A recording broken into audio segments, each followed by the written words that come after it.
Bonjour et bienvenue sur ma chaîne. Alors êtes-vous aussi en train de préparer votre déco de fin d'année?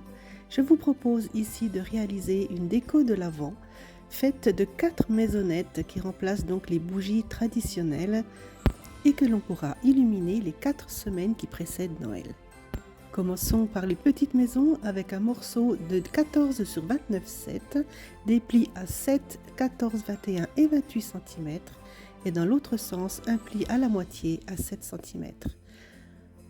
Là je façonne grossièrement les plis pour que vous puissiez vous rendre compte des différentes parties. C'est vraiment très simple. Ici et ici, nous allons donc dessiner les pentes du toit. Ce seront donc les faces avant et arrière des maisonnettes. Je fais un premier repère à la moitié et je trace donc les diagonales avec le stylet et la règle.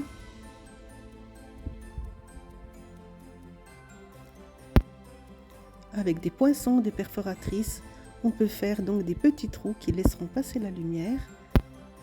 Carré du bas pour la façade avant et carré du dessus pour le toit.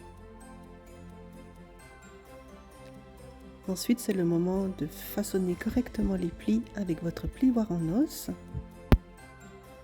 Ce modèle de maison est tellement simple à réaliser. Je me suis inspirée d'une petite boîte à gourmandise que mon amie Sylvie m'avait envoyée l'année dernière pour Noël. Si vous êtes sur l'envers, il faudra façonner les pentes du toit façon montagne. Ensuite, on encolle l'ailette de collage et il n'y a plus qu'à refermer la maison.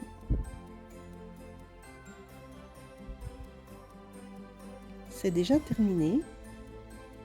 En appuyant légèrement sur le haut, eh bien, la forme de la maison définitive se fait toute seule. Si comme moi vous aimez ajouter un peu de tamponnage, on le fait quand le papier est bien à plat avant de refermer la boîte. Pour le toit, des morceaux de 15 sur 7,5 à peu près seront suffisants. Donc vous pouvez trouver dans vos chutes, comme moi, des papiers un petit peu texturés, genre effet papier ondulé, ou bien des papiers que vous aurez passés dans la gaufreuse. Ça ajoute quand même un petit peu de relief au projet. Je trouve que c'est assez sympa. Voilà, on encolle les faces l'une après l'autre. Et les deux petites maisonnettes sont déjà prêtes.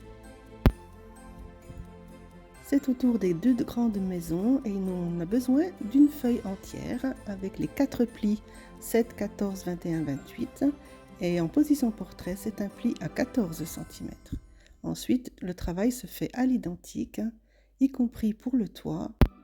On peut ajouter un peu de fantaisie en donnant une allure hivernale comme ici avec ces stalactites. C'est un poinçon que j'ai utilisé.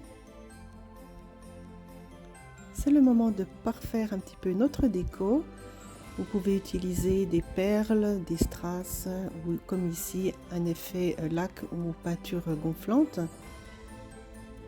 Ça sèche à l'air, c'est bien pratique.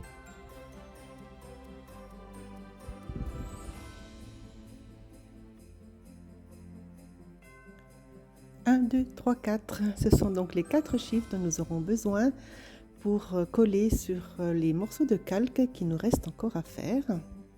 J'ai choisi des poinçons pour ma part et j'ai choisi aussi de gaufrer certains calques. Alors cette opération-là, on aurait pu la faire au début du travail quand les maisonnettes n'étaient pas encore montées. Mais en faisant cette vidéo, je n'étais pas encore tout à fait décidée sur ce que je voulais faire. Mais c'est très facile donc de disposer les morceaux de calque de 6,5 sur 6,5 pour les petites maisons et à peu près 6,5 sur 13,5 pour les grandes par le dessous puisqu'il n'y a pas de fond.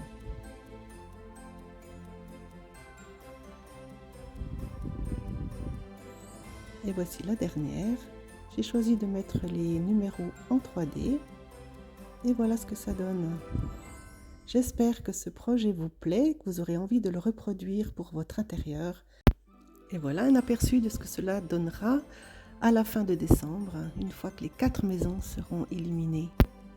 Petit bonus, une autre version, très tendance, très dans le vent, Sur un fond craft, on peut donc accentuer les formes avec un Posca blanc. Je trouve que c'est très joli aussi. Voilà, dites-moi en commentaire ce que vous en pensez et moi je vous retrouve bientôt pour une nouvelle vidéo.